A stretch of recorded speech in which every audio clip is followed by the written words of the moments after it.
दर्शकवृन्द नमस्कार। कार्यक्रम सन्दर्भको आजको श्रृङ्खलामा यहाँहरूलाई हार्दिक स्वागत छ। सन्दर्भको आजको श्रृङ्खलामा पनि हामी विशेष गरी यति बेला मुलुक कोरोना भाइरस कोभिड-19 विरुद्ध जुधिरहेको छ। मुलुक यतिखेर लकडाउनमा परेका बेला विभिन्न क्षेत्रहरू स्थिर बनेका छन् र यतिखेर मानव जीवन रक्षाका साथै अर्थतन्त्र चलायमान बनाएर मुलुकको समृद्धिका लागि चाहिँ विभिन्न क्रियाकलाप गर्नुपर्ने र मानिसलाई चाहिँ राहत वितरणदेखि उद्धारका कार्य गरिरहनु परेको यो परिस्थितिमा विभिन्न आपराधिक क्रियाकलापहरूले पनि उत्तिकै प्रशय पाएका छन्। चोरी, डकैती, हत्या, हिंसा र अपराधका क्रियाकलापहरू पनि दिन प्रतिदिन एकपछि अर्को क्रमशः भइरहँदाखेरि सुरक्षा चुनौती पनि बढ्दै गएको छ र यसले सुरक्षालाई चाहिँ संवेदनशील ढङ्गले अगाडि बढाउनका निम्ति नेपाल प्रहरीको पनि उल्लेख्य भूमिका रहेको छ र यो महामारीबाट उन्मुक्ति पाउनका निम्ति सरकार एकडिक्का भएर अगाडि बढिरहेका बेला सङ्घ, प्रदेश र स्थानीय तहमा भइरहेका क्रियाकलापहरू चाहिँ एकमुष्ट एकडिक्का भएर अगाडि बढिरहेका बेला केही चुनौतीहरू पनि आउने गरेका छन् र यो चुनौतीहरूलाई चाहिँ कसरी पार गर्न सकिन्छ भन्ने किसिमले बहस चलिरहेका बेला एउटा अर्को घटना यतिखेर घटेको छ र विशेष गरी अध्यागमन विभागको हिरासतमा रहेका एकजना नाइजेरियन नागरिक जुन चाहिँ ठगी धन्दामा संलग्न थिए र त्यसमा पनि नेपाल प्रहरीका केही व्यक्तिको संलग्नता रहेको पुष्टि भएको छ र यो विषयमा सिआइबीले यति बेला अनुसन्धान गरिरहेको छ र अनुसन्धानको दायरामा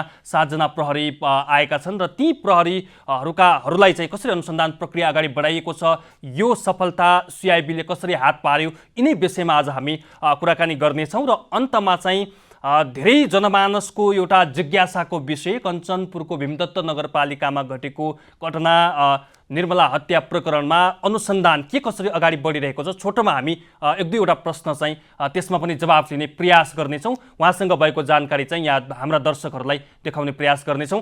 आज मेरो सम्पर्कमा जोडिनु भएको छ सिआइबी प्रमुख डिआइजी सहकुल थापा। डिआइजी साहब, यहाँलाई स्वागत छ कार्यक्रम सन्दर्भमा। हजुर, धन्यवाद। आजको दिनमा जसरी चाहिँ यहाँहरूले एउटा सफलता हात पार्नु भएको छ भनौँ, यो लकडाउनको बेलामा मुलुक कोरोना महामारी विरुद्ध जुधिरहेको यो परिस्थितिमा, यो अवस्थामा जसरी एउटा नाइजेरियन नागरिक चाहिँ हिरासतमा बसेको अवस्थामा चाहिँ ठगी धन्दा गरिरहेको आइसकेपछि यहाँहरूले अनुसन्धान अगाडि बढाउनु भयो, त्यो अनुसन्धानमा सफल पनि हुनुभएको छ, यहाँको अनुसन्धान चाहिँ अगाडि बढिरहेको पनि अवस्था होला। तर पछिल्ला घटनाक्रममा चाहिँ प्रहरीहरूको संलग्नता बढ्दै गएपछि यसले कस्तो म्यासेज जान्छ डिआइजी साहब? यतैबाट सन्दर्भ सुरु गरेँ मैले। धन्यवाद तपाईँलाई। तपाईँले यो सन्दर्भमा, यो परिस्थितिमा, यो समयमा मलाई तपाईँको च्यानल मार्फत केही कुरा राख्ने मौका दिनुभएकोमा तपाईँलाई फेरि धन्यवाद र तपाईँको इन्टायर टिमलाई धन्यवाद दिन चाहन्छु। तपाईँले भनिसक्नु भएको छ कि अहिलेको परिस्थिति पनि एकदम जटिल परिस्थिति हो। यो मानवीय सङ्कटको परिस्थिति सिर्जना भएको छ। नेपालमा मात्र होइन, यो सङ्कटले विश्वका सबै देशहरू चाहिँ आक्रान्त भएको अवस्था छ र मान्छेको जीवन सञ्चालनमा चाहिँ धेरै किसिमको व्यवधानहरू आएको छ। समग्रमा भन्नुपर्दा मान्छेको समग्र दिनचर्या चाहिँ एउटा उल्टो अधोगतिमा बगेको जस्तो अवस्था छ। त्यसले गर्दाखेरि सबै क्षेत्र, सबै ठाउँ, सबै परिस्थिति चाहिँ हामीले सोचेअनुसार, मान्छेले सोचेअनुसार नभएको परिस्थितिमा, यस्तो जटिल परिस्थितिमा पनि केही अपराधिक घटनाहरू भएका छन्, विभिन्न ठाउँहरूमा भएका छन्। यद्यपि ती अपराधका घटनाहरू विगतमा जस्तै सबै ठाउँमा, काठमाडौँ नेपालकै सन्दर्भमा भन्नुपर्दा अपराधिक घटनाहरू विगतमा भन्दा करिब 70% अपराधिक घटनाहरूमा चाहिँ कमी आएको छ। तर पनि अब त्यसलाई यो परिस्थितिमा, यो सङ्कटको परिस्थितिमा सानातिना घटना घट्नु र केही मात्रामा हातमा गन्न सकिने अपराध घट्नु पनि ठुलो घटनाको रूपमा लिइन्छ।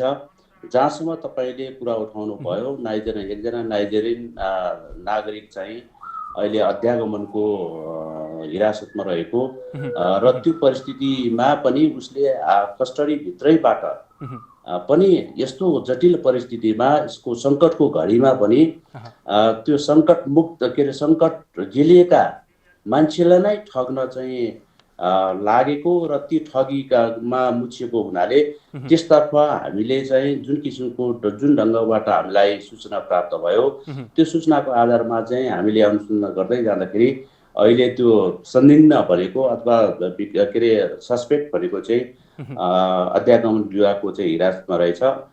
त्यस सम्बन्धमा चाहिँ हामी त्यो हाम्रो अनुसन्धानले त्यहाँसम्म पुर्यायो र त्यसपछि ऊ आफै अहिले हिरासतमा बसेको र यो प्रकरणमा कुनै एउटा अमुक व्यक्ति ठगी नसकेको अवस्था, ठगीमा परि नसकेको अवस्था भएको कारणबाट फर्दर त्यसलाई कारबाही के गर्ने भन्ने सन्दर्भमा चाहिँ अहिले कुरा त्यस विषयमा छलफल भइरहेको छ र भोलिका दिनहरूमा एटलिस्ट अहिलेसम्मको अनुसन्धानले भोलिका दिनहरूमा फर्दर अरू मान्छेहरूलाई ठगिनबाट हामीले बचाएका छौँ र हिजो विगतमा उसले यस्ता क्रियाकलापहरू कहाँ कसरी गर्यो र कति ठगिएका छन् भन्ने कुराहरू अनुसन्धान गरिरहेका छौँ। जस्तो डिआइजी साहब, नेपालमा अनुसन्धानको क्षेत्रमा चाहिँ सिआइबी एउटा बलियो दस्ता पनि हो। यहाँहरूले चाहिँ विभिन्न कालखण्डमा सिआइबीले चाहिँ महत्त्वपूर्ण घटनाहरूलाई, ठुल्ठुला घटनाहरूलाई पनि निमट्यान्न पारेर सतहमा ल्याउन एउटा सहयोग पनि गरेको छ। अनुसन्धानको दायरामा रहेका कतिपय घटनाहरू छन्, कतिपय फर्चोट पनि भइसकेको यो अवस्था छ।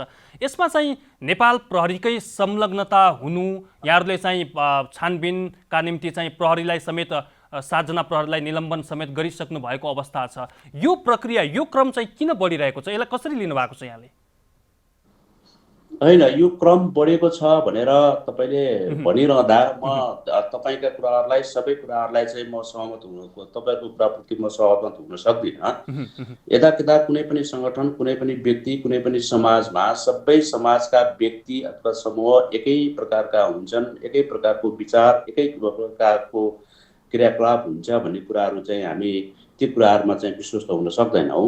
कुनै पनि सङ्गठन अथवा कुनै पनि समाजका नागरिकहरूको अथवा व्यक्तिहरूको विचार विभिन्न किसिमको हुन्छ र त्यसमा हाम्रो पनि ठुलो सङ्गठन छ। ठुलो सङ्गठन भएको नाताले यदाकदा कहीँ त्यो सङ्गठनका कुनै कर्मचारीहरूले यदाकदा जानी वा जानी नजानी त्यस्ता किसिमको गतिविधिमा संलग्न हुन सक्छन्, भएको पाइन्छ। कोही इन्टेन्सनली होलान्, कोही चाहिँ काम गर्दाको सिलसिलामा चाहिँ मिस्टेकली, मतलब एकदम मिस्टेकली त्यस्तो गल्ती भएका हुन सक्छन्। त्यस्ता गल्ती कसैले गरेका छन् भने तिनीहरूलाई प्रहरी सङ्गठनले तिनीहरूले गरेको गल्तीको आधारमा, तिनीहरूले गरेको अपराधको आधारमा तिनीहरूलाई हामीले विगतदेखि नै कारबाही गर्दै आएका छौँ र भोलिका दिनहरूमा पनि सङ्गठनका कुनै पनि प्रहरी कर्मचारीले त्यस्तो जानी अथवा अन्य मनसा राखेर, गलत मनसा राखेर त्यस्तो किसिमको काम गरेका छन् भने तिनीहरूलाई विगतमा पनि कारबाही गरेका छौँ, अहिले पनि कारबाही गरेका छौँ।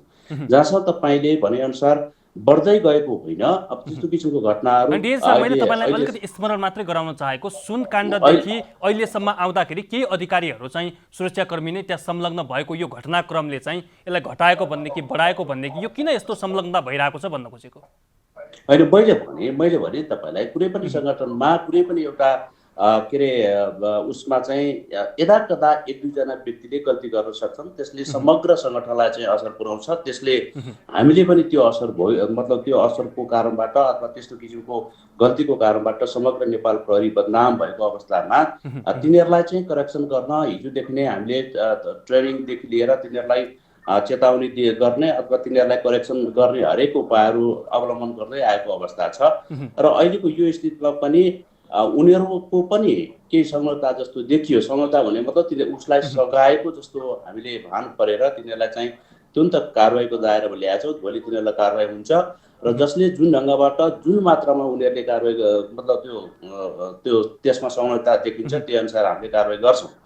र अब जहाँसम्म अब यी कुराहरूलाई नदोहोरियोस्, नहोस् भन्नको लागि हामीले हिजोको दिनहरूमा पनि हाम्रो समग्र नेपाल प्रहरीका सङ्गठनहरूलाई चाहिँ उचित मात्रामा शिक्षा दिने, उचित मात्रामा ट्रेनिङ दिने, कारबाहीका प्रक्रियाहरू बढाउने र भोलिका दिनहरूमा यस्तो नहोस् भन्नको लागि विभिन्न कार्यक्रमहरू पनि गर्दै आएका छौँ र सचेत पनि गर्दै आएका छौँ। र अहिलेको सन्दर्भमा भन्नुपर्दा तिनीहरूको अलिकति थोरै मात्रामा संलग्नता जस्तो देखियो। उनीहरूकोलाई अझ विस्तृत रूपमा के कस्तो कारणबाट भएको हो, मिस्टेकले भएको हो कि जानी भएको हो कि, यी कुराहरू चाहिँ हामीले अनुसन्धान गर्दैछौँ। ती अनुसन्धान गर्ने क्रममा चाहिँ भोलि यस्ता नदोहोरियोस् भन्नको लागि एउटा मतलब त्यसको एउटा सबकको रूपमा लिनको लागि अथवा त्यसलाई चाहिँ यो एउटा कारबाहीबाट भोलिका दिनहरूमा प्रहरी सङ्गठनको कुनै पनि अरू अन्य कर्मचारीहरूले अथवा अन्य सदस्यहरूले त्यस्ता नगरून् भन्नको लागि त्यो ढङ्गबाट हामीले सोचिरहेका छौँ र त्यसमा चाहिँ हामी सजग छौँ। जस्तो डिआइजी साहब, यहाँले चाहिँ त्यो नाइजेरियन नागरिक जुन ठगी धन्दामा संलग्न थिए, त्यो कसरी चाहिँ हाम्रो कस्टडीमा ती पर्न गए र त्यसपछि उहाँको सुरक्षार्थ खटिएका के अरे हवलदार चन्द्रदेव भट्टको एभरेस्ट ब्याङ्कमा रहेको खातामै तपाईँको 1.5 लाख रकम चाहिँ जम्मा गरेको भन्ने खुलेको पनि समाचारहरूमा आयो। यसमा कतिको साँचो छ, सत्यता के छ?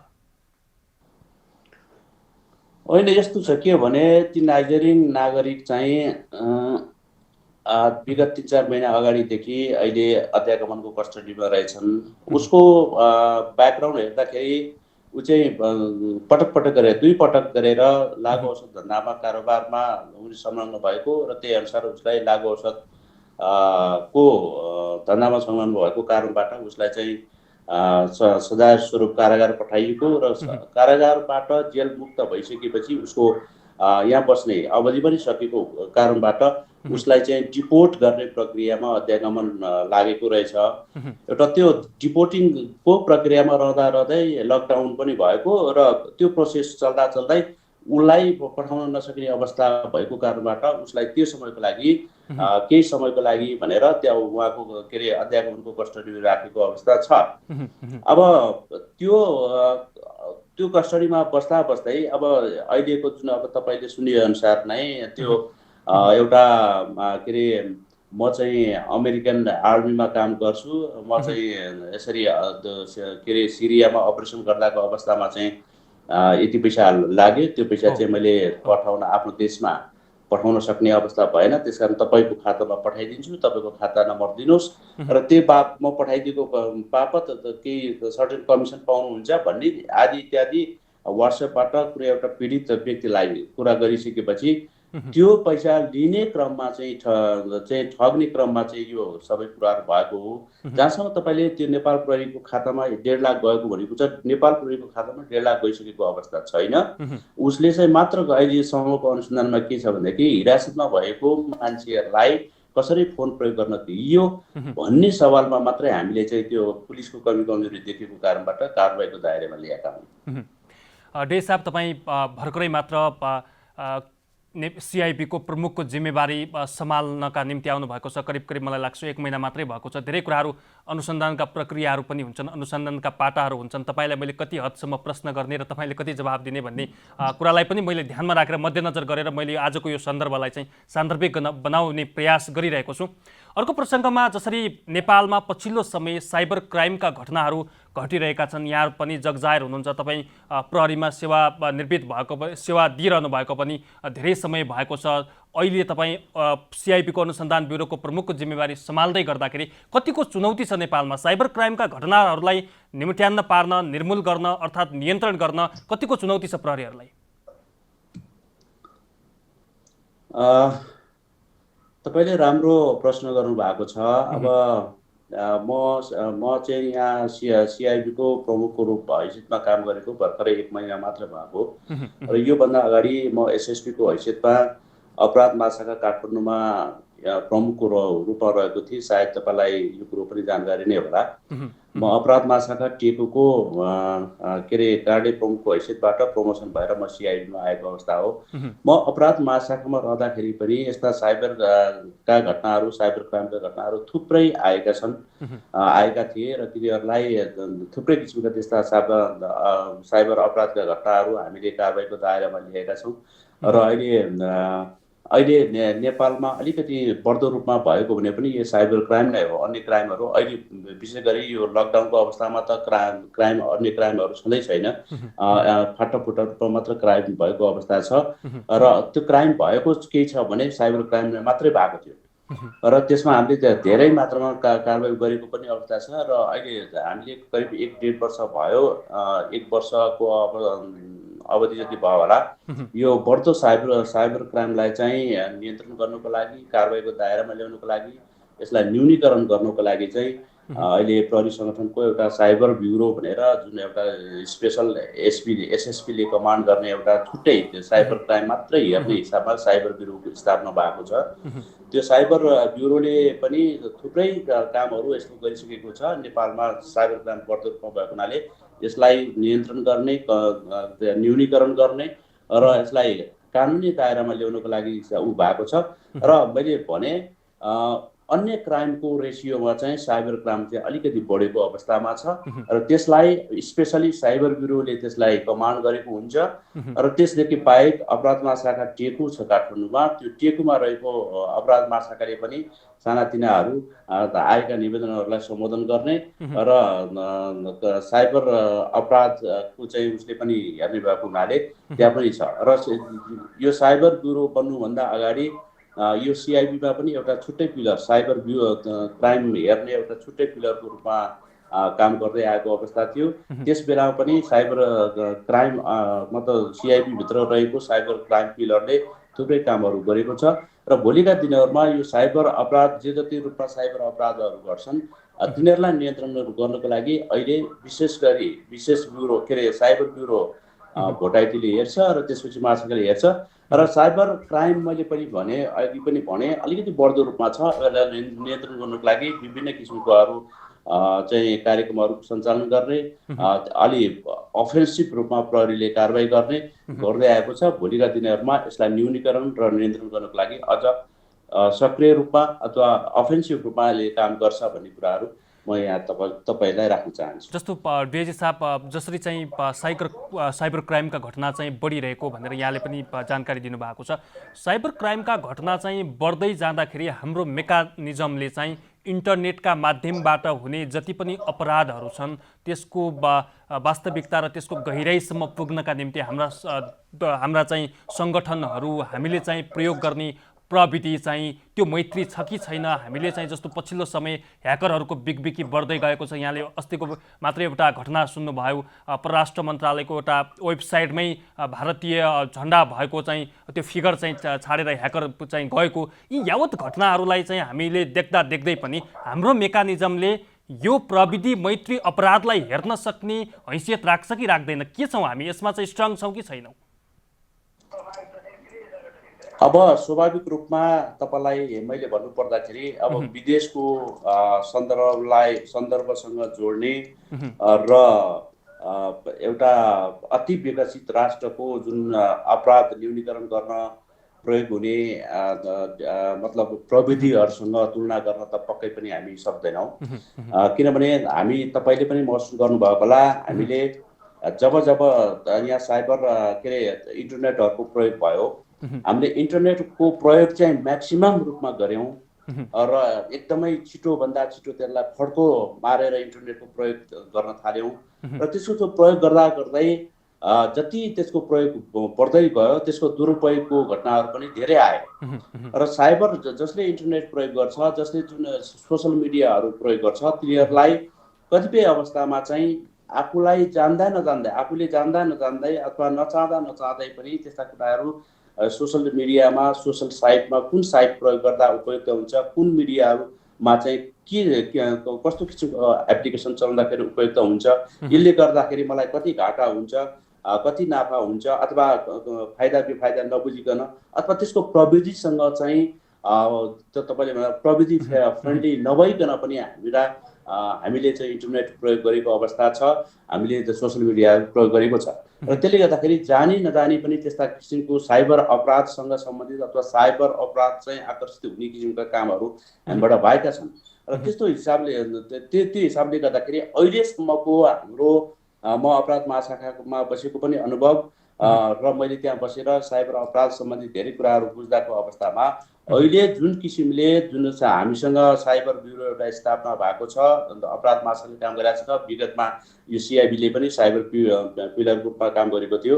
अहिलेसम्म हेर्दाखेरि हाम्रो नेपालमा भएको प्रवृत्ति अथवा नेपालमा भएको सबै किसिमको म्यान पावर, त्यसलाई हेर्न म्यान पावरले गर्दाखेरि जति पनि क्राइम छन् त्यो क्राइम चाहिँ हाम्रो कन्ट्रोलदेखि बाहिर अथवा हामीले हेर्नै नसक्ने अवस्थामा हाम्रो मतलब म्यान पावर पनि नपुग्ने होइन यथेष्ट छ र त्यसलाई हेर्ने प्रविधि पनि हामी यथेष्ट छौँ। अब भोलिका दिनहरूमा मैले तपाईँलाई अघि भने यो साइबरसँग लड्नको लागि पश्चिमा मुलुक अथवा मतलब अति विकसित मुलुकहरूसँग प्रविधि र म्यान पावरमा चाहिँ हामी कम्पिटिसन गर्न नसके पनि अहिलेसम्म नेपालमा भएको जति अपराधका घटनाहरू छन् ती अपराधका घटनाहरूलाई न्यूनीकरण गर्न कारबाहीको दायरामा ल्याउन वास्तविक त्यो साइबरसँग सम्बन्धित अन्य कुराहरूमा पत्ता लगाउनको लागि नेपाल प्रहरीसँग भएको मेकानिजम पर्फेक्ट छ, काफी छ र भोलिका र प्रविधि पनि अहिले हामी तपाईँले भने जस्तो प्रविधि पनि फ्रेन्डली छ र भोलिका दिनहरूमा यो अपराध बढ्दै जान्छ भने यसलाई पनि नेपाल प्रहरीको एउटा साइबर ब्युरोलाई नेपाल प्रहरीको साइबर हेर्ने जुन उसलाई चाहिँ उच्चतम प्रविधियुक्त बनाउनुपर्छ र त्यही ढङ्गको एउटा प्रशिक्षण अथवा त्यही ढङ्गको म्यान पावर को पनि आवश्यकता पर्छ।